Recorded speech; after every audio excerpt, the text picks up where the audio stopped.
Guys, today I want to tell you about the Panther's Pass.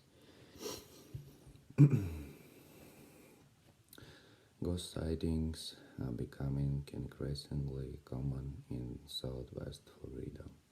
Sometimes hunters' remote camera traps will catch grayish images at night. The subject's eyes have a spectral glow from the reflection of the camera's infrared light. Live daytime sighting are usually brief, a quick glimpse before the eternal figure vanishes into the dense underbrush of palmettos. These ghosts and dangerous Florida panthers are real. That they exist at all is a near miracle, as the large cats almost vanished in the 1970s, when scientists estimated there were maybe 20 Florida panthers still surviving in the wild. With intensive human intervention, the panther population is estimated to have grown tenfold over the past 40 years, but they are still extremely rare animals. Cliff Coleman regularly finds evidence of panthers passing through Backboard Ranch and 1,000 acre private hunting property he manages in the interior of southwestern Florida near the city of LaBelle. Last year, Coleman was clearing debris from a hurricane when he discovered fresh signs of a male panther. A leaning palm tree's trunk was shredded like a gigantic cat scratching post, and next to it, pine needles were welded into softball-sized mounds on the ground. The males will bunch up the pine needles and then urinate on them to mark their stand here, he says. It's a warning to sight to other males in the area and a welcome mat to potential mates. The panthers don't stay long on the range, says Coleman. They easily hop the 8-foot tall fences, kill some game in the hunting preserve, eat and then disappear. The males each roam overlapping territories of about 200 square miles. When two meet, they will fight, often until one is dead. Females stay closer to their birthplaces, roaming about 50 square miles. That's a lot of territory to keep relatively wide in a state where 900 new residents arrive every day. With so many people streaming in, says Wendy Matthews, TNC's conservation projects manager for Florida. Development is starting to push inland. Farms, ranches, and forests that the panthers and other wildlife need are being turned into neighborhoods and roads. If they are ever going to recover, Florida panthers will need more protected habitat and plenty of it. To get the Florida panther off the federal endangered species list, the state and the U.S. Fish and Wildlife Services must help the animals reestablish pre-independent breeding populations, each consisting of 240 cats. That's why TNC worked with the Natural Resources Conservation Service to buy a conservation easement on the Blackboard Range in 2015, as well as on the next two properties to the north. It's part of a decades-long collaboration among government agencies and non-profit groups to preserve a contiguous swath of undeveloped land. a conservation corridor, so the animals can expand their range and increase their numbers. The disappearing Florida panther. The Florida panther is a subspecies of the American puma, known as a mountain lion or jaguar in other parts of the country, that used to range from Canada to the Andes Mountains. But after European settlers arrived, the big cats were hunted to protect livestock, and their skins were sold in the fur trade. By the time the Endangered Species Act became law in 1973, pumas had been almost completely removed from the eastern United States. The few survivors were Florida panthers that held on by living in the big Cypress region of South Florida, west of the Everglades. It was the one place where the enigmatic animals could retreat from humans.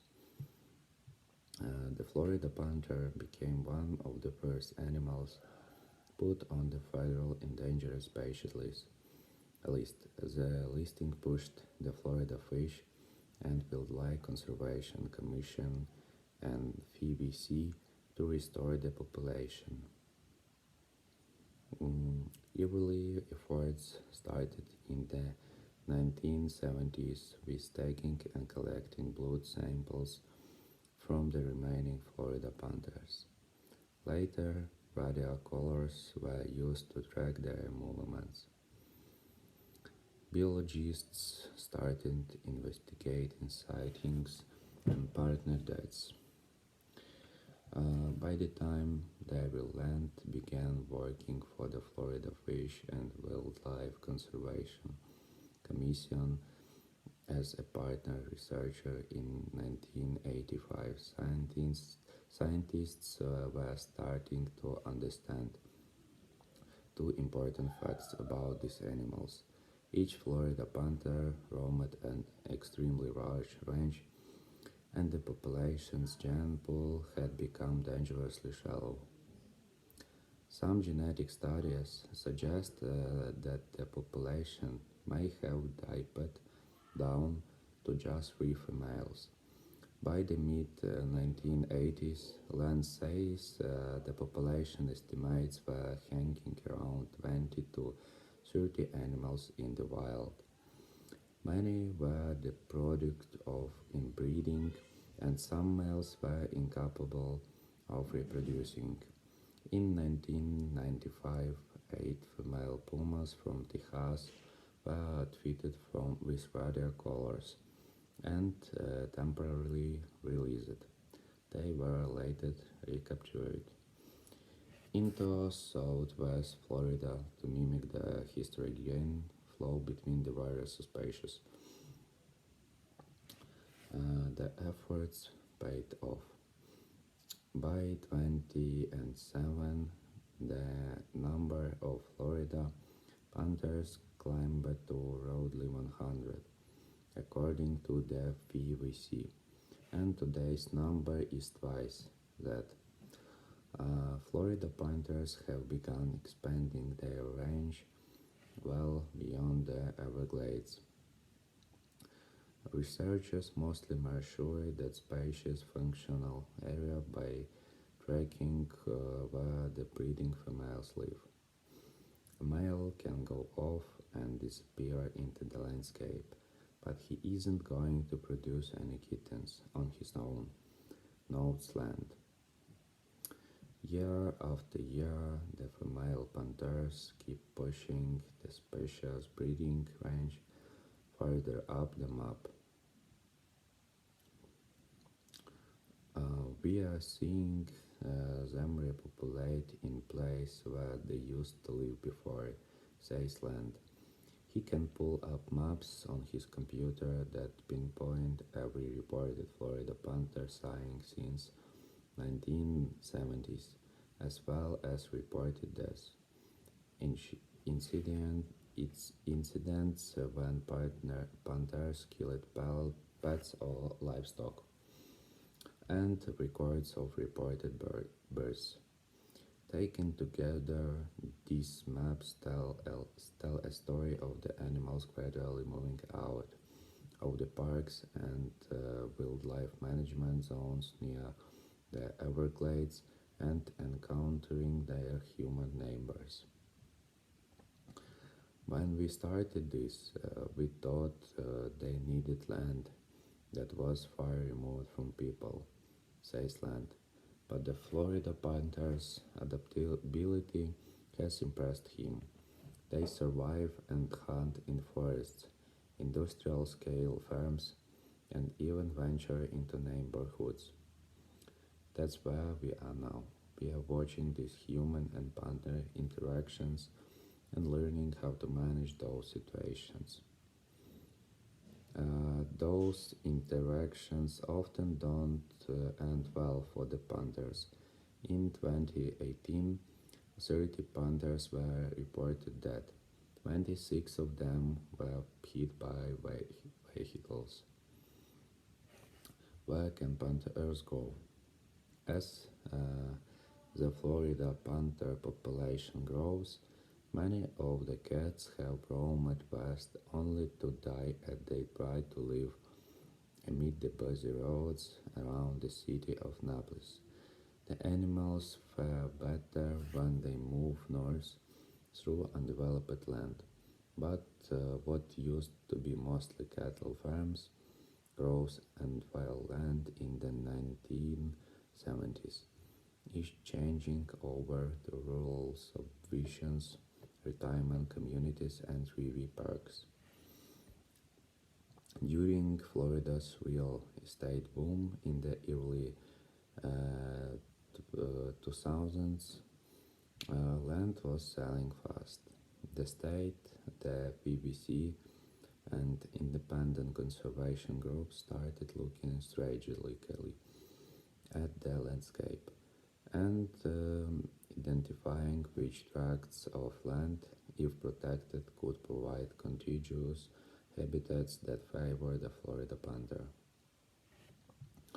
On the map, a conservation corridor started to take shape. It looks like an upside down funnel between Big Caprice Wildlife Refuge, located just northwest of the Everglades, and the Caloosahatchee River to the north, which is part of the way that connects Lake Okeechobee and the Gulf of Mexico. The landscape is a mix of protected and state-managed lands and private working lands that are sparsely populated, all divided by a few main highways. At the tip of the funnel, the Caloosahatchee River become an unofficial goal line for conservationists. To the north sit large tracts of private rangelands as well as many protected areas south of Metro Orlando, a veritable promised land of potential panther habitat. But no female panthers had been spotted beyond the river since the 1970s. It was clear to conservationists that they would have to protect both sides of the river from development, so panthers would always have a protected place to cross. But in the mid 2000s, a 1,000-acre range that sits between the Black Boy Range hunting lodge and the Caloosahatchee River was purchased by American Prime, a development company that had plans to turn the ranch into a large waterfront neighborhood. It would put homes, streets, and people directly in the path of the Panther Corridor. Then the Great Recession of 2008 put a temporary halt to Florida's real estate boom before the developer started work. Word got out that the property was facing for foreclosure, and TNC staff in Florida quickly rallied to try to gather enough funds to buy the land and keep it as arranged. I'm a biologist, not a realtor, Matthews says, but we figured it out. In late 2012, with funding from the FVC, the U.S. Department of Agriculture and several state agencies in hand, Matthews and several other TNC staffers finalized the land's purchase just one day before the property was set to be auctioned on the Glades County courthouse steps. They had pre-negotiated the property's resale to a local rancher, who agreed to buy the property with conservationist easements. These easements prevent future development on the land, and the property must remain as a ranch or some other type of low intensity agricultural producer. For conservationists, it was a huge victory. The day we closed on the property was this huge release of tension and pure existence, says Matthews. By this time, Coleman was seeing regular evidence of Florida panthers at the hunting lodge just to the south. Matthews says that everyone knew it was just a matter of time before a female panther crossed the Caloosahatchee River. Finally, in early 2016, camera traps confirmed the predictions. For the first time in more than 40 years, a female Florida panther was spotted leading her kittens north of the Caloosahatchee. To people like Land and David Schindel, panther leader for the FVC, who have guided the animal's progress for decades, the discovery was equally miraculous and inevitable. Since that big win in 2012, TNC has bought conservation easements on the Black Bear Hunting Preserve and an orange grove on the north side of the Caloosahatchee. And the Florida Department of Transportation has built an animal underpass beneath the busy highway that separates Black Bear and another ranch on the south banks of the Caloosahatchee. A 12-foot tall chain link fence runs for less than a mile down both sides of the highway to direct panthers and other wild animals toward the underpass and away from the road. The wet sand shows paw prints of all the animals that crossed from the hunting preserve to the ranch since the last rain: deer, boar, raccoons, possums, bobcat, black bears, panthers, and many more. These days, Matthews says, TNC is trying to buy more easements on strategically important properties that will build up the conservation corridor, especially parcels that are on opposite sides of a highway from already protected properties. When both sides of the highway are protected, we can make a case to Florida to spend the money to build an underpass in that location, she says.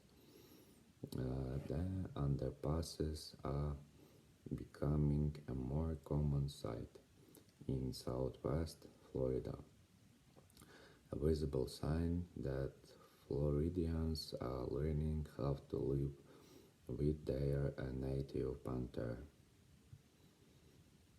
Okay, guys, that's it for today. Have a nice day and goodbye.